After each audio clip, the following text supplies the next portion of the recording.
How to change a group name on WhatsApp. So let's get started. First, open the WhatsApp app on your device. Now, scroll down and tap the group chat whose name you want to change.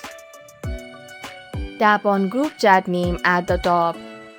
This opens the group information screen. Now, tap onto the three dots on the top right corner of the screen. A menu will pop up and here you will be able to see change group name option.